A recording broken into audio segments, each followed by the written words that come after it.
पितृपक्ष में हम लोग अपने पितरों को याद करते हैं और याद में दान धर्म का पालन करते हैं। धार्मिक मान्यताओं के अनुसार पितृ अगर नाराज हो जाएं तो घर की तरक्की में बाधाएं उत्पन्न होने लगती हैं और साल में 15 दिन की विशेष अवधि में ये श्राद्ध कर्म किए जाते हैं, जिसकी शुरुआत हो चुकी है। श्राद्ध पक्ष को पितृपक्ष या महालय के नाम से भी जाना जाता है। राधे राधे सभी को। श्वेतास वर्ल्ड में आप सभी का बहुत बहुत स्वागत है। आज हम इस वीडियो में जानेंगे कि पितृपक्ष में कैसे हम अपने पितरों को याद कर सकते हैं, कैसे पितृपक्ष में तर्पण किया जाता है, पितृपक्ष में क्या सावधानी है जो हमें बरतनी चाहिए, और पितृपक्ष में तर्पण कौन कर सकता है, कितने प्रकार के पितृ होते हैं और हमारे पितरों को भोजन किस प्रकार से मिलता है, जो हम जिनका श्राद्ध करते हैं उनको वो भोजन कैसे प्राप्त होता है, पितृपक्ष में पितरों को जल कैसे दें, ये सारी बातें आज हम इस वीडियो में जानेंगे। लेकिन वीडियो शुरू करने से पहले एक छोटी सी रिक्वेस्ट है आप सभी लोगों से कि अगर अभी तक आपने हमारे चैनल को सब्सक्राइब नहीं किया है तो आप हमारे चैनल को सब्सक्राइब कर सकते हैं, क्योंकि इस चैनल पर हम आपको पूजा पाठ से संबंधित, व्रत त्योहार से संबंधित और घर गृहस्थी से संबंधित जानकारी देते रहते हैं। तो आइए वीडियो शुरू करते हैं। हिंदू धर्म में पितृपक्ष के दिनों को बहुत ही खास माना जाता है। हमारे परिवार के जिन पूर्वजों का देहांत हो चुका है उन्हें हम पितृ मानते हैं, और मृत्यु के बाद जब व्यक्ति का जन्म नहीं होता है तो वो सूक्ष्म लोक में रहता है।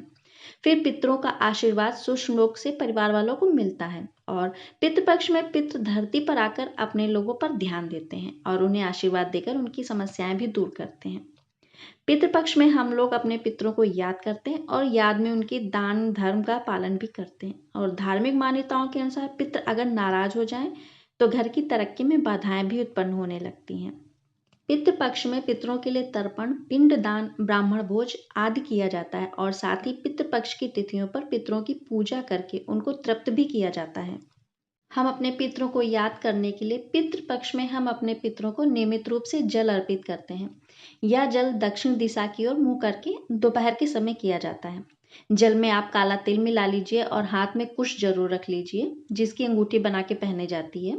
और जिस दिन पूर्वज की देहांत की तिथि होती है उस दिन अन्न और वस्त्र का दान किया जाता है। उसी दिन किसी निर्धन व्यक्ति को भोजन भी कराना चाहिए। आप ब्राह्मण भोज भी करा सकते हैं, जैसी आपकी क्षमता हो। और पितरों को जल अर्पित करने की विधि को तर्पण कहा जाता है।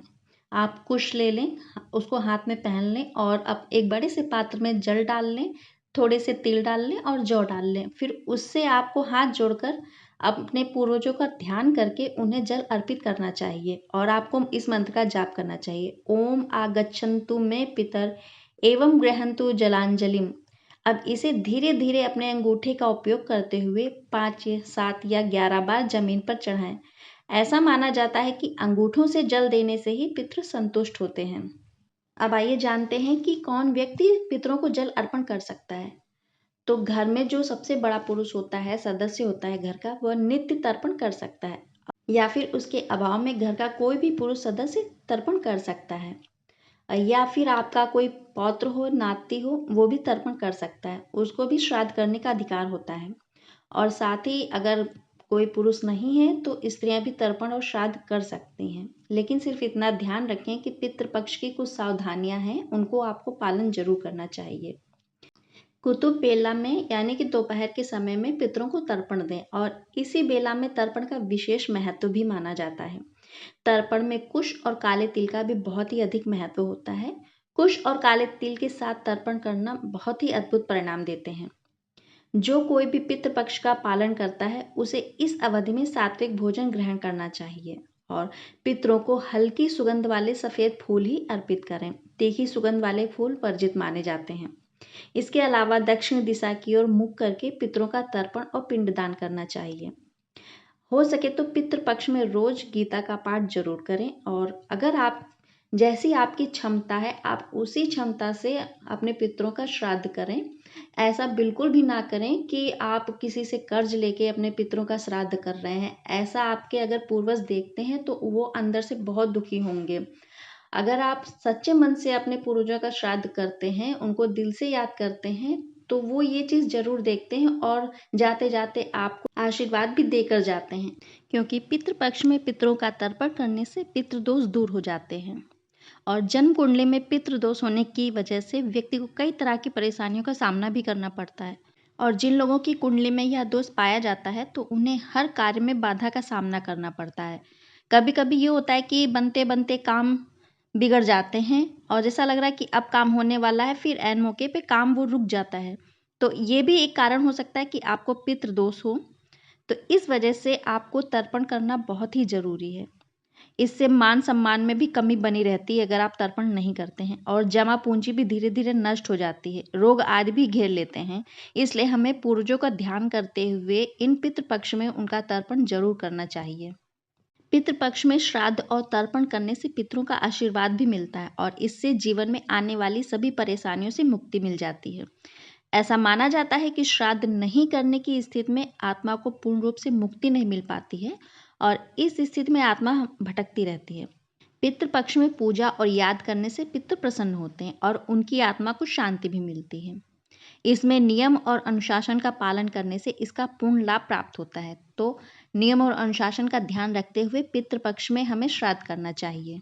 कहा जाता है कि पुराणों के अनुसार पितरों को 2 भागों में बांटा गया है, जिसे पितरों का लोक माना जाता है। शास्त्रों के अनुसार चंद्रमा के ऊपर भी एक और लोक है।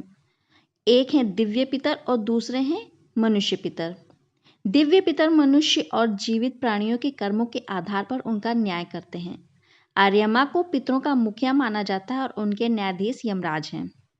और आइए अब जानते हैं कि हमारे पितरों को भोजन कैसे प्राप्त होता है, किस विधि से उनको भोजन खिलाया जाए जिससे वो संतृप्त हो सकें। हमारे पुराण कहते हैं कि पितृ गंध और स्वाद के तत्वों से प्रसन्न हो जाते हैं। और दूसरी ओर शांति के लिए जब व्यक्ति जलते हुए उपले यानी कि गाय के गोबर से जो कंडे बने होते हैं उनमें गुड़, घी और अन्न जब अर्पित करते हैं तो उसमें जो गंध पैदा होती है वे इसी गंध से भोजन करते हैं और इसी से ही संतृप्त होते हैं। तो ये कार्य करना बिल्कुल भी ना भूलें।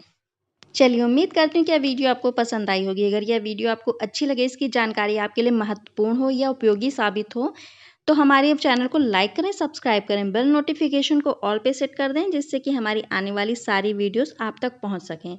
चलिए मिलते हैं एक नई महत्वपूर्ण जानकारी के साथ अगले वीडियो में। तब तक के लिए राधे राधे, जय श्री कृष्ण।